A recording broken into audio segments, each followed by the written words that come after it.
Katulad nito, mga kababayan, ako sa totoo lang mga kababayan, isa ako sa sisilab. Mark my word. Napakabilis lang magsilab. Ako pa ba? Kaya ko nga bumili ng iPhone. Gas pa kaya? Hindi. Aba, Diyos mio Marimar. Lighter pa kaya? Hindi. Kahit bumili ako 1,000 lighter, abutan ko yung lahat ng kaibigan ko, pasilaban natin to. Tapos, magdala lang ako ng lumang tela, sausaw ko sa gas, sindihan mo yan, sunog yan. Wala akong pakialam kung masunog man buong gusali ng gobyerno. Bakit? Ano pang saysay na ipatayo mo yan kung wala rin mang kwenta yung namumuno? Ito yung sunod. Engineer Alcantara ng Bulacan. Ito, isa pa to. Pangulong Bongbong Marcos. At sa lahat ng mga nasa gobyerno ngayon, isa pa ito. Sana sa mga kinanta ni Engineer Alcantara, sana sa mga kinanta niya, mga kababayan, may makulong dito. Imposible naman.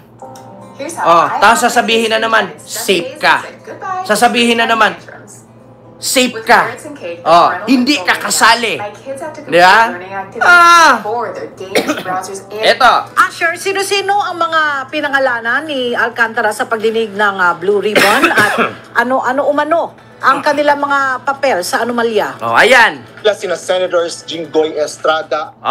Yan. Kapag walang nakulong sa mga yan, sinabi ko sa inyo, mga kababayan, Joel Villanueva, ako Bicol Party List Representative Elizalde Co, dating Senador Bong Revilla, at ang dating Undersecretary ng Department of Public Works and Highway Roberto Bernardo. Ito mga pangunahing isinangkot niya dating DPWH Bulacan District Engineer Henry Alcantara sa pagpapatuloy ng pagdinig ng Senate Blue Ribbon Committee kaugnay ng maanomalyang flood control projects. Orap Vlog, maraming salamat ni po. Henry Alcantara, si dating DPWH. Tignan nyo, DPWH, Bernardo.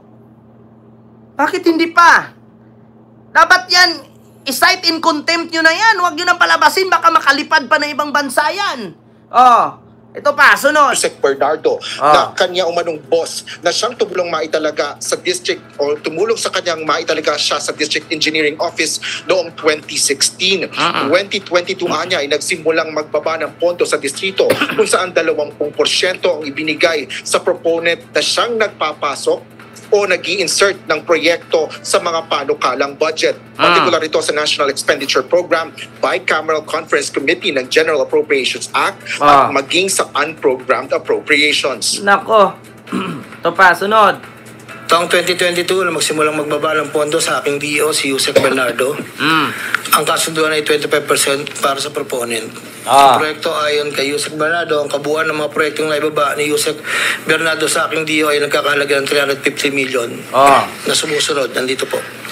Bernardo. Noong 2023, ang kabuuan ng mga proyektong naibaba ni Yusek Bernardo sa aking DO ay halagang 710 million.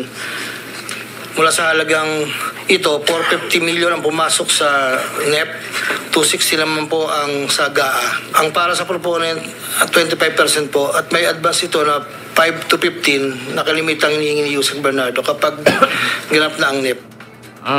Kita ninyo, si Bernardo nilaglag na. Sabi ni FYD, pag sinilaban mo ang Malacanang Kent, maraming matutuwang DDS, NPA na gustong makaupo riyan sa Malacanang. Ma'am, sino pang uupo kung sunog na? Diba? Ang sabi ko, kailangan may makulong dyan. Bakit, mga kababayan?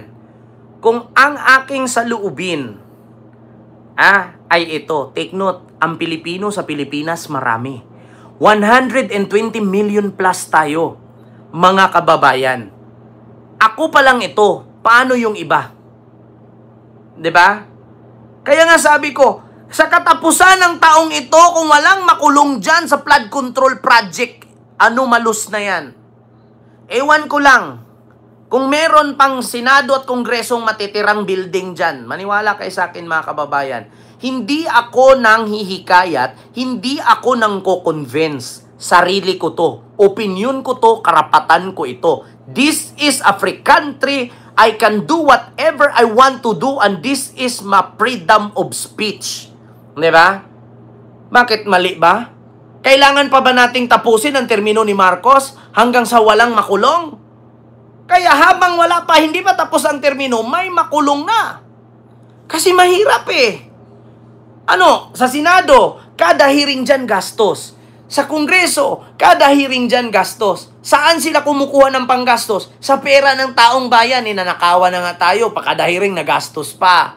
Tapos walang makulong. 'Di ba? So useless lang, nagpapagod lang. Paano ba naman kasi si congressman magnanakaw, si senador magnanakaw, nagtitinginan lang. Tapos habang naghihiring na nagme-message. 'Di ba? Minsan nga itong mga nagsasalita na to scripted. Katulad, tignan mo. Hindi nyo napansin yung sinabi ni Alcantara? Pareho sa script ni Bryce. Pareho sa script ni Curly. Tignan ninyo mga kababayan, si Alcantara, si Bryce at si Curly, iisang kulungan lang sa Senado. Do you think hindi nagkukwentuhan yung tatlo? Do you think paglabas nila dun sa hearing, hindi pare-pareho statement? Nagkukwentuhan yan. Paano ko yung naka-impluensya kay Curly Discaya, ma-impluensyahan din ni Curly Discaya si Alcantara, ma-impluensyahan din ni Alcantara si Bryce Hernandez. The same statement, same script. Hindi nyo napansin, pare-pareho sila script. Tapos isa tinutukoy. Tapos nung kay Bryce, tinutukoy si Jinggoy, dinalhan ng pera. Ending doon pala kay Erwin Tulfo na opisina. Kita ninyo? Palpak. Mali-mali ang script. Diba? Diyos mio. Dagdag pa ni Alcantara, 2024 ay mayroon namang nasa 6 na bilyong piso ang kabuuang naipasok umano na proyekto sa dating undersecretary. Kung saan 25% nito ay napunta sa proponent o nagpasok ng mga proyekto sa budget. Kalimitan Tapos pag iniimbestigahan to, palpak na naman. Inuutusan niya ang kanyang driver na dalhin ang porsyento ng proponent kay Bernardo na minsan ay sa parking lot ng isang kilalang hotel sa Maynila dinadala. Kabilang naman umano sa insertions noong 2024 ay para kay dating Senador Bong Revilla. Tinaspaan niya nito ng 30% ang naging proponent sa 3 proyekto para rito bilang tulong umano sa dating senador. Ilan sa mga proyekto na ito ay flood control projects sa kabahan ng Angat River at Giginto River. Ngunit sinabi ni Alcantara na hindi nito nakakausap si dating Senador Revilla. Mahirap Ayon kay Yusek Bernardo, ang GAA insertions ng 2024. Dapat yung nahuli pa nga lang ni PBBM na DPWH completed pero pagdating niya doon walang project. Dapat kinulong na agad yun kung sino yung naghawak ng project na yun Bakit? Ebidensya na yun. Kapag matanda, magnakaw ng mangga sa Isabela, nakukulong, nakita lang, nanunungkit ng mangga, kulong agad. Yung project, ano ba yung pagnanakaw yun Dapat yun pa lang, kung sino yung kontraktor nun, kulong na agad. Para may hustisya. Hanggang kailan pa ba natin antayin? Makalayas pa yung kontraktor, mamatay pa yung kontraktor. Di ba? Dapat katulad nito, pinapangalanan ng lahat ni Alcantara, kulong na agad. Kung sino pa yung pangalanan nila sunod, kulong na agad. Dapat dito sa Pilipinas kasi, iwasan nyo kasi yung partido-partido. Iwasan ninyo yung party list. Kasi kapag ito si Kent, kaparty list yan ni Mike Cervera. Pag nakasuhan si Kent, si Mike Cervera ang hindi makasuhan. Bakit si Kent? Kasi kaparty list Iwasan nyo yung ganyan. Kung isa sa mga kaibigan mo nagkasala, panagutin nyo, wag nyong kampihan. Yan ang mahirap sa Pilipinas. Diba? Yan ang mahirap sa Pilipinas. Walang nakukulong. Pinapangalanan na nga yung sangkot. Kakampihan naman yung isa. Sasaluin naman yung isa. My God. Walang nangyayari. Kaya nga, wala. Na magkakalaga ng 300 para po 300 milyon na para kay, sabi niya po sa akin, para kay Senator Bong Revilla na noon ay kumandidato bilang senador para sa 2025. Taong 2022 naman humiling si Senator Joel Villanueva ng proyekto para sa multi-purpose building na nagkakahalaga ng 1.5 billion pesos. Ngunit 6 Tapos, meron pang batas sa Pilipinas, mga kababayan, na magkaroon ng batas na anti-dynasty law. Ito na, dito speaking of anti-dynasty law. Bago natin ipagpatuloy yan. Si Bernardo, si Bong Revilla at si Joel Villanueva, kinanta na ni Alcantara. Hindi nyo ba naisip, mga kababayan, matagal na kayong nanood sa akin. Pag sinabi nating anti-dynasty law, dapat pag presidente na si Digong, wag na si Sara, wag na si Pulong, wag na si Baste, wag na si Kitty, wag na yung pamangkin or apo. Hindi nyo ba naisip na mas matindi pa sa dynasty o political dynasty yung party list? Mas matindi pa sa political dynasty yung party list. Bakit? Take note, ang lakas si MD ni Romualdez, ilan miyembro kasali dyan na Congress? Mas matindi pa sa political dynasty yan. Yes. Mas matindi pa sa political dynasty ang party list. Kasi sa isang party list, 100 na politisyan nandyan. Tapos, sa political dynasty, 5 lang, 10 lang, magkakamag-anak. Mas matindi ang party list kaysa sa pamilyang politisyan. Sa pamilyang politisyan, 5 lang kayo, 4 lang kayo, 6 lang kayo. Sa party list, putang ina, 100, 200, 300. Di ba? Kaya walang kwenta, kahit tanggalin nyo yung political dynasty, magawa kayong political dynasty law, walang kwenta yan, ang gawin niyo na tanggalin ninyo yung mga party list. Kasi nagkakampihan yan. Tingnan nyo, gusto mong palitan yung House Speaker, hindi mo mapalitan. Kasi bakit? Leader ang House Speaker sa lahat ng party list. Siyempre yung ka-party list na yun, buboto sa lahat yun sa'yo. Tapos, walang papalitan. Mahirap katulad niyan. Mga party list dyan, mga representative sa party list. Pag namatay yung tatay, yung anak ang papalit. Pag namatay yung anak, yung pinsan wala. Continue. 100 million lang umano ang napagbigyan ng pondo para dito, ngunit gumawa niya sila ng paraan ni Bernardo. Bagaman nilinaw nito na hindi humingi ng partikular na proyekto si Senador Villanueva, kundi iniutos ni former Yusek Bernardo na bigyan na lang ng proyekto na may katumbas na 150 million na proponent. Dahil dito, nabigyan si Senator Joel ng proyektong Unprogrammed Operations ng 2023, nagkakalaga ng 600 million na pawang mga flood control ng mga proyekto na kung saan susumahin na 25% ng proponent na may halaga ng 150 million. Hindi alam ni Senator Joel na flood control ang mga proyektong nailan sa kanya dahil ang aking pagkakalam ay ayaw po ni Senator Joel ang project na flood control. Ang halagang 150 million dila ko sa rest house sa Barangay Igulat, Bukay, Bulacan, na iniiwan ko po sa tao niya na nagangalan lang Pumpeng. Para kay Senador Jinggoy Estrada naman, sa pagkakatandaan niya ni Alcantara ay 2024 budget hearing sila nag-usap kasama si dating Yusek Bernardo. Ito po ang listahan ng mga proyekto na banggit. Ito po ay puro pumping station po with floodgates. Ito po ay phase 3. Dahil may nauna na pong phase 1, phase 2. Ito po ay 7 project. Meron pong 360 million. Isang 45, isang 50, 240 million na may kabuang 355. Ang proponent po nito ay 25% at binigay ko yung Yusek Bernardo kasama ang may iba pang proponent na mga pondong binaba niya sa akin para sa taong 2025. Nako. Wala po ako direktang transaksyon o direktang pakipag-ugnayan kay Senator Jinggoy. Noong 2021 naman niya nakilala ni Alcantara si Congressman Zaldico kung saan napag-usapan ang planong pagbaba ng pondo papunta sa kanyang distrito sa Bulacan.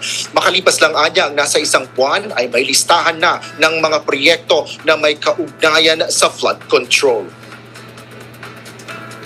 Sa pagitan ng 4 na taon, mula 2022 hanggang 2025, naging tagapagtaguyod si Kong Saldi ng mga proyekto sa Bulacan First. May kumulang 426 na proyekto. Ang kabuang halaga ng proyekto na ito, ayon po sa nalakap kong record, ay hindi bababa sa 35 billion, 24 million pesos. Kita nyo, 35 billion. Billion ha? Yung 35 billion mga kababayan, itong kwarto ko, kahit mga 5 billion, hindi na ako kasya. sa kwarto na to. Yung 5 billion puno to. Napakarami po. Take note mga kababayan, sana sa pinangalanan ni Engineer Alcantara, may makulong dyan. Sana. Sana talaga. Sana naman may managot na dyan kasi ang taong bayan ay naiinip na sa inyo. Sana naman ay may managot na dyan at o, kita nyo mga kababayan. O, ito pa. Panghuli mga kababayan. No, bago tayo magpapaalam sa ating live. Sino kaya itong politiko na to na may binahay na isang beauty queen na bilyonaryo? Nako po. Worried about flight Wait lang ha, may ads. Download the Trip.com app. Set up price drop alerts to easily find flights within your budget. Sino kaya ito? Sino itong bilyonaryong politiko na ibinahay umano ang isang dating beauty queen? Nako! Ayon sa ating source, natipuhan ng politiko ang dalagita dahil may hawig ito sa kanyang misis na isa ring government official. Katatapos lang daw ng pandemya noong bigyan ni politiko ng condo unit ang nasabing babae. Ito ang kanilang naging secret. Nako, binila ng condo unit. Parang naalala ko yung palabas ni Chris Aquino, ni Kim Chu, ni sino pa? Yung mistress ba yon? Oo, naalala ko yun. Tapos si Sorin Legaspi yung doon. Oo, yung lalaki. Tapos sino pa yung isa? Yung may jowang Koreano. Ano ba yon? Sino kaya ito? Oo, Diyos ko. Ito pa Tagpuan. Meron silang love nest. Oo, pero tila pinagsawaan na rin daw ni politiko ang beauty queen. Maluwag na puki nun. Hiniwalayan din. Pinagsawaan, maluwag na puki nun. Hiwalayan din ang kanilang ending. Oo. yun. Sino siya bang bilyonaryong politiko na to? May mga kakilala ka bang few? Nasaan to? My lips are sealed. Sa Senate, Congress? Nandyan lang siya sa tabi-tabi. Alam niyo kung ako babae ngayon tapos gusto mong maging mayaman, hindi ka pumasok sa politician, mangabit ka ng politiko. Mangabit ka. Sirain mo ang buhay ng pamilya nila. Bakit? Isa lang naman idadahilan ng mga kabit. Ito sa time na to ipagtanggol ko yung mga kabit. Bukas ipagtanggol ko yung mga asawa. Ganito yan mga kababayan. Kapag ako babae ngayon, maganda, malaki suso, masikip ang puki, maliit ang bewang, tapos beauty queen, tapos matangkad konti, naku, mangabit talaga ako ng politiko. Una kong gagawin, magpabili akong kondo, magpabili akong sasakyan, magpatayo ako ng business, tapos pabili ako ng kalupaan sa probinsya, gawin kong farm. Tapos magpagawa ako ng sabungan, di ba? Tapos piggery, tapos poultry, Tapos, ang gagawin ko, sisirain ko ang pamilya niya. Tapos sasabihin ko sa unang asawa, kung masarap ka, bakit ka pinagpalit sa iba? Diba? Kung masarap, si number 1. Tapos lagi kong imoto, imaidi ko araw-araw, ilagay ko sa cellphone ko, kung masarap si number 1, bakit naghahanap ang asawa mo ng number 2? Yun talaga ang lagi kong ilalagay sa MyD.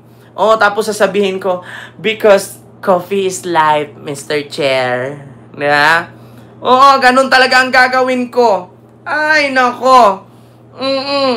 Diyos mio, Marimar. Pag ako babae ngayon, malaki suso, masikip ang puke, tas walang jowa, huwag ka nang magjowa ng may hitsura. Huwag ka magjowa ng gwapo. Aanhin mo yung gwapo, maliit naman titi. Diba? Di bali ng pangit. Malaki titi, tas mapera. Match na match. Paldong-paldo. Diba? Tapos minsan naman, pangit, maliit titi, tapos walang pera, takpan mo, Jaryo, duraan mo.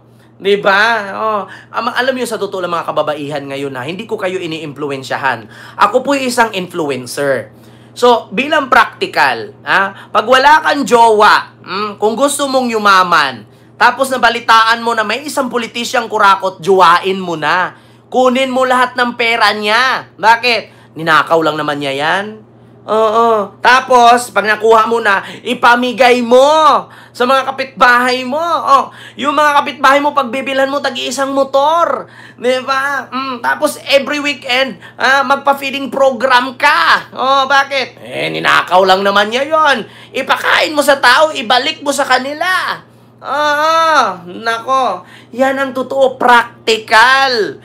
Diba? Anuhin mo yung maganda ka, malaki suso, masikip puki, tapos hindi mo magamitin sa ayos. Diyos ko. Kung ikaw naman lalaki ngayon, wag ka na mangarap na magkajowa ka ng babaeng politician, bihira ng politician ng babae. Oo. Maliban na lang kung ang politician may apo na Nepo baby. Diba? Yung Nepo baby, jowain mo. Para yung mga tatay nilang magnanakaw, masharean ka. Tapos, ipagbigay mo sa mga kapitbahay mong mahihirap yung mga perang nakuha mo dun sa mga anak nila. Pag binilhan ka ng sasakyan, isangla mo, ipamigay mo sa kapitbahay. Diba? Nakaw lang naman yun. Diyos ko, gatasan mo. Diyos mio, Marimar. Kaya minsan kapag may tsura ka, malaki katawan, macho, gumagalaw ang dibdib, di bali na maliit titi. Tapos pag nagkajowa ka ng Nepo baby, katasan mo na. Tapos pag nakuha mo, pamigay mo sa kapitbahay nyo, magpa-feeding program ka everyday. Total, ninakaw lang naman ng tatay niya yung perang binigay sa'yo. Ganun yun. Kaysa pa-imbestiga mo pa, binabaha na nga kayo. Tingnan mo, en grande nga yung birthday. Sa museum pa. Diba? So yun lang mga kababayan. Yung aking live ngayon. Hindi ko na masyadong habaan. No? Thank you so much po. Diba? Sana all. Diba? Wag na kayo. Diyos ko. Di bali ng pangit. Basta maraming pera. Tiisin mo na lang. Ganun yun. Wag ka na maghanap ng gwapo. Diyos ko. Anihin mo ng gwapo, tapos maya-maya kumimbot din. Wala. Alam nyo, kadalasan, sa mga babae po dyan, mga kaidaran ko naghanap ng gwapo, wag na kayo maghanap ng gwapo. Bakit? Kadalasan sa mga gwapo ngayon, nakikita ko, nandun sa Marco Polo, nandun sa Adonis, sumasayaw. Kapag may natipuhan kang gwapo, puro tato, number 1 yung tato sa balikat, tapos nandito sa dibdib, nakukulbo yan. Wag na. Maghanap ka na lang ng maputi ang buhok, tapos, praise the Lord, hallelujah, ang sinasabi, tapos politician, juwain mo na. Baka magka-wellness pa ka pa. Malay mo, magkakondo ka sa A. Rodriguez. Di ba? So, yun lang, mga kababayan. Thank you so much. Meron nga ako nakitang isang artista, ang tanda-tanda na, kirat na yung isang mata. Binubo at sinabihang kadiri doon sa nabuntis pa siya. Di ba? Yung isang artista, yung nakabuntis sa kanya, andon, binubo, at tinawag pang kadiri, doon sa EDSA. Boo! Kadiri! Diba? Nabuntis pa yung, yung, diba si Charo, ano apelido ni Charo? Diba? Yun lang. So yun lang mga kababayan.